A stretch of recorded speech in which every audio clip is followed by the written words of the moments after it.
Just आगे देखिए अपना जो एक्सरसाइज 12.1 है इसका सिक्स्थ क्वेश्चन करेंगे। साइंटिस्ट सिक्स्थ क्वेश्चन की स्टेटमेंट देखिए। सिक्स्थ क्वेश्चन के अंदर इसने बोला evaluate the following limits by substitution method. Scientist अपने को जो लिमिट है वो सब्सटीट्यूशन मेथड से सोल्व करनी है, ठीक है। इससे पहले जो हमने साइंटिस्ट ये क्वेश्चन किए थे ये हमने किए थे फैक्टराइजेशन मेथड से, ठीक है। इसके जो हमने अलग अलग फैक्टर्स दे रखे थे तो उनके जो फैक्टर्स बना के उनको सोल्व किए थे ताकि अपोन में जो अपनी लिमिट है वो जीरो ना आए। इसके लिए अपने को सोल्व करना है सब्सटीट्यूशन मेथड। ये साइंटिस्ट सब्सटीट्यूशन मेथड कौन सा होता है चलिए देखते हैं। साइंटिस्ट अपना जो सिक्स्थ क्वेश्चन का फर्स्ट ही पार्ट है ये सोल्व करते हैं। इसके अंदर देखिए लिमिट दे रखी है अपने को x टेंड्स टू 1 और फंक्शन दे रखा है अपने को यहाँ पे x-1 upon 2x square -7x+5, ठीक है। ये साइंटिस्ट अपने को फंक्शन दे रखा है।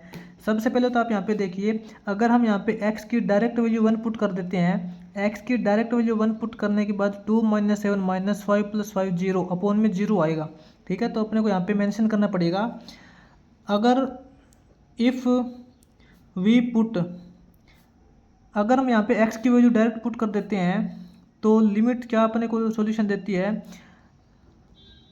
लिमिट गिव 0.0, लिमिट है वो 0.0 देगी, ठीक है। तो ऐसा तो नहीं कर सकते। इसके अंदर अपन क्या करेंगे, इसने बोला इसको सब्स्टिट्यूशन मेथड से सोल्व करना है। सब्स्टिट्यूशन मेथड क्या होता है कि साइंटिस्ट आप यहाँ पे समझिए, अगर साइंटिस्ट अपने को यहाँ पे लिमिट x टेंड्स टू 1 दे रखी है, ठीक है। इसका मतलब देखिए मैंने आपको पहले भी बताया है कई बार, इसका मतलब ये नहीं है कि x की वैल्यू 1 है।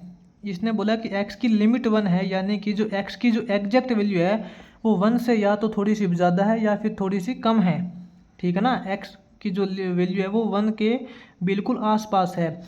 तो साइंटिस्ट x की वैल्यू 1 के बिल्कुल आसपास है, या तो 1 से थोड़ी सी कम है या फिर 1 से ज़्यादा है। तो साइंटिस्ट x की वैल्यू 1 बनाने के लिए क्या करें, x की वैल्यू 1 हो जाए इसके लिए साइंटिस्ट हमेशा करते हैं कि इसके अंदर कुछ ना कुछ हम ऐड कर देते हैं, जैसे कि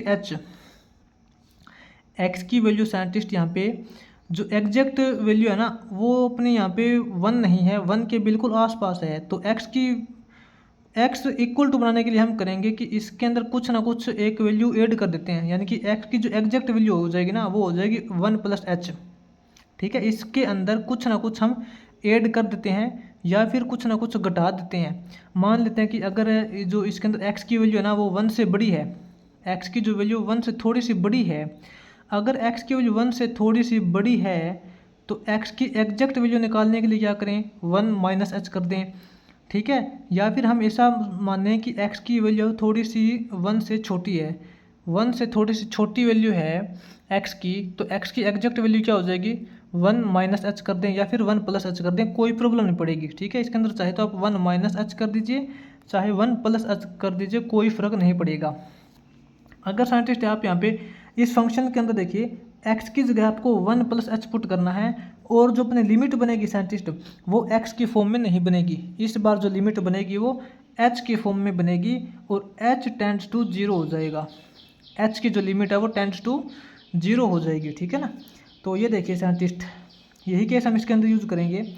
अपने जो साइंटिस्ट जो लिमिट है ना, लिमिट अपनी बन जाएगी h टेंड्स टू 0 और x की जगह 1 + h पुट कर देंगे, x की जगह 1 + h पुट करेंगे -1 upon 2x square 2 × x square यानी कि 1 + h का स्क्वायर -7x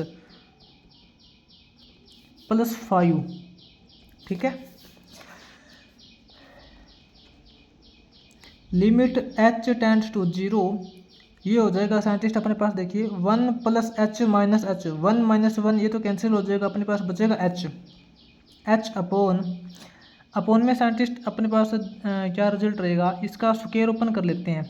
ये तो अपने पास यहाँ पे 2 तो है ही, 1 + h का स्क्वायर ओपन करेंगे तो हो जाएगा 1 + h स्क्वायर प्लस 2h हो जाएगा, ठीक है। और इसकी मल्टीप्लाई करेंगे तो ये -7 हो जाएगा और ये -7h हो जाएगा और प्लस के अंदर 5 है।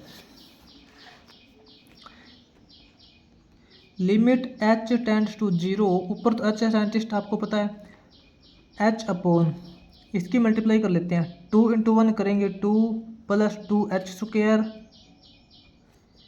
प्लस 2 टू ज़ा 4h -7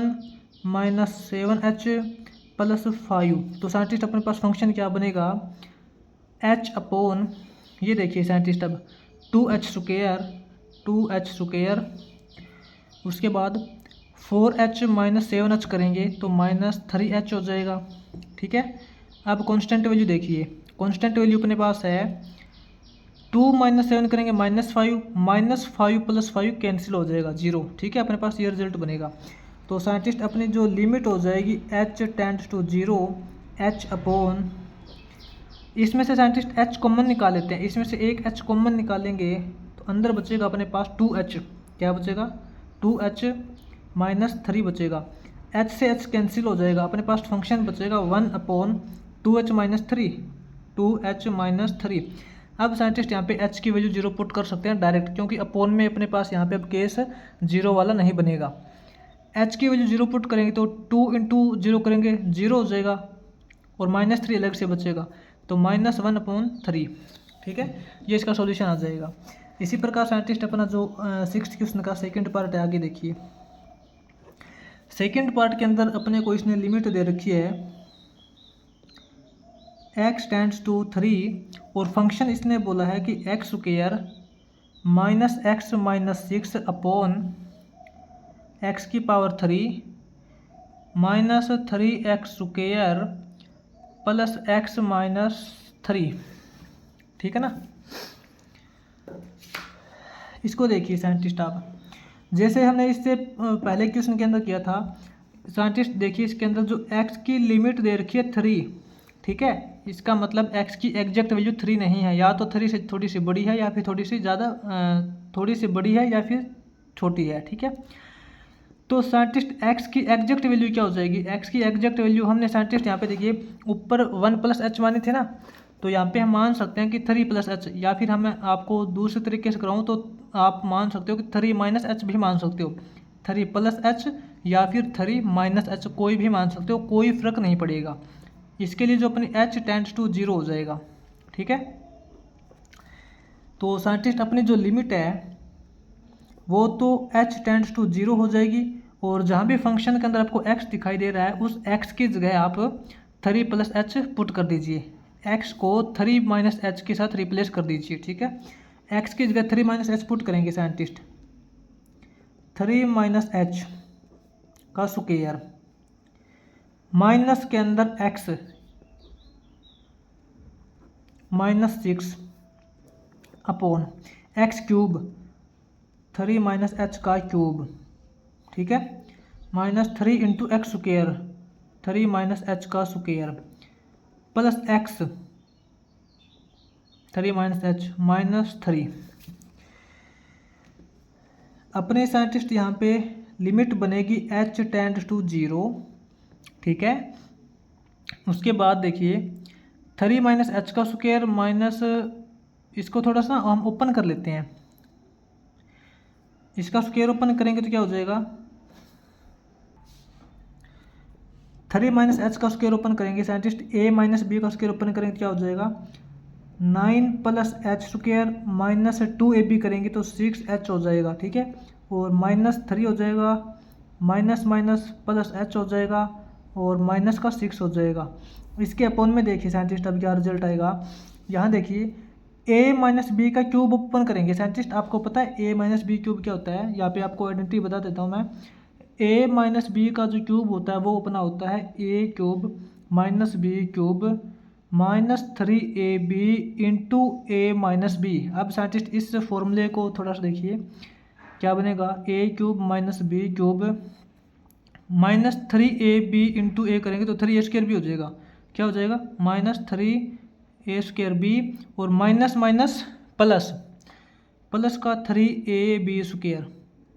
ठीक है, ये फॉर्मूला बनेगा अपना। देखिए a - b³ है वो क्या बनेगा, a³ यानी कि 3 का क्यूब करेंगे 27 माइनस b³ यानी कि h³ हो जाएगा, माइनस 3a²b यानी कि 3 इंटू a², a³ यहाँ पे 3 है, 3 का स्क्वायर 9, 9 इंटू 3 करेंगे 27H, क्या हो जाएगा 27H plus 3AB square, 3 into A 3 3 9, 9 into B square यानी कि 9H square plus 9H square. ठीक है साइंटिस्ट, आप इस फॉर्मूले के अकॉर्डिंग इसको सोल्व करोगे तो आपके पास यही आएगा। ठीक है ना, माइनस के अंदर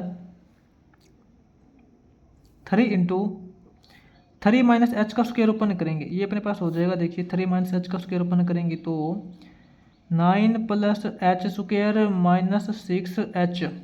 ठीक है, और उसके बाद अपने पास क्या बनेगा, ये देखिए plus 3 minus H minus 3, plus 3 से माइनस 3 है तो यहीं पे कैंसिल हो जाएगा, माइनस एच बचेगा। अब देखिए लिमिट h टेंड्स टू 0। ठीक है, इसमें देखिए अब आप एच स्क्वायर तो ऊपर अपने पास है, h माइनस 6H करेंगे तो माइनस 5H बचेगा। ठीक है, और कांस्टेंट वैल्यू देख लीजिए, अब कांस्टेंट वैल्यू अपने पास हो जाएगी। देखिए 9 माइनस 3 करेंगे तो 6 आ जाएगा और 6 माइनस 6 कैंसिल हो जाएगा। अपोन में देखिए, अब अपोन में अपने पास बचेगा यहाँ पे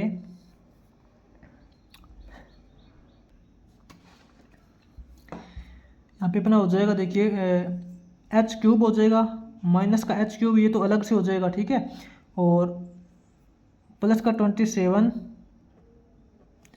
माइनस का 27H plus 9H square minus 3 9 27 minus का 27 माइनस 3H स्क्वायर हो जाएगा, माइनस माइनस प्लस 3 6 18H हो जाएगा। ठीक है, और माइनस H ये अलग से बचेगा। अब इसको सोल्व कीजिए। देखिए साइंटिस्ट क्या है कि प्लस का 27 माइनस का 27 ये कैंसिल हो जाएगा। उसके बाद अपने पास कोई टर्म नहीं है जो कैंसिल हो रही है। ठीक है, इसको सोल्व करते हैं। ऐसा करते हैं, इसके अंदर साइंटिस्ट सभी टर्म के अंदर आप ये देखिए h है, सभी टर्म के अंदर यहाँ पे अपने पास यहाँ पे h है। तो ऐसा करते हैं, ऊपर से h कॉमन निकाल लेते हैं, ऊपर से h कॉमन निकाल लेते हैं, अंदर बचेगा h माइनस के अंदर 5। और एक बार नीचे वाली में से सभी को सोल्व कर लेते हैं, या फिर पहले h कॉमन निकालें तो भी कोई फ़र्क नहीं पड़ेगा।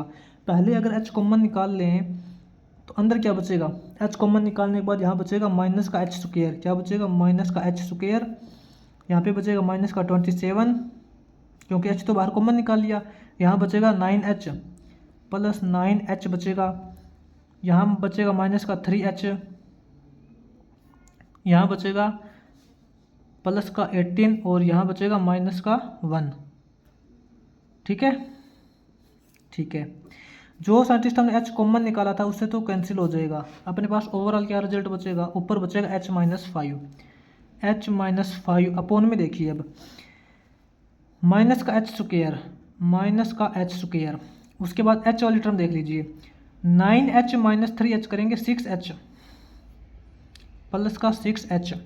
और उसके बाद कांस्टेंट टर्म देख लीजिए, कांस्टेंट टर्म अपनी हो जाएगी यहाँ पे देखिए साइंटिस्ट 18 माइनस 1 करेंगे 17 हो जाएगा, और 17 माइनस 27 करेंगे, 17 माइनस 27 करेंगे तो माइनस का 10 हो जाएगा। ठीक है ना, तो साइंटिस्ट अगर हम देखिए इसके अंदर h की वैल्यू अगर 0 भी पुट करेंगे, क्योंकि अपोन में तो अपने पास यहाँ पे 0 आएगा नहीं, 0 आने वाला केस तो हमने खत्म कर दिया। अब यहाँ पे साइंटिस्ट हम डायरेक्ट देखिए लिमिट h टेंड्स टू 0 है, h की वैल्यू डायरेक्ट लिमिट 0 पुट करते हैं, 0 माइनस 5 करेंगे तो माइनस 5 हो जाएगा। ठीक है, h की वैल्यू 0 पुट करेंगे तो ये कंप्लीट 0 हो जाएगा, 6H ये 0 हो जाएगा, माइनस 10 बचेगा, minus 5 upon minus 10 is equal to 1/2। ठीक है, ये इसका सॉल्यूशन हो जाएगा। तो साइंटिस्ट अपना ये यहाँ पे 6th क्वेश्चन हो जाएगा इस प्रकार।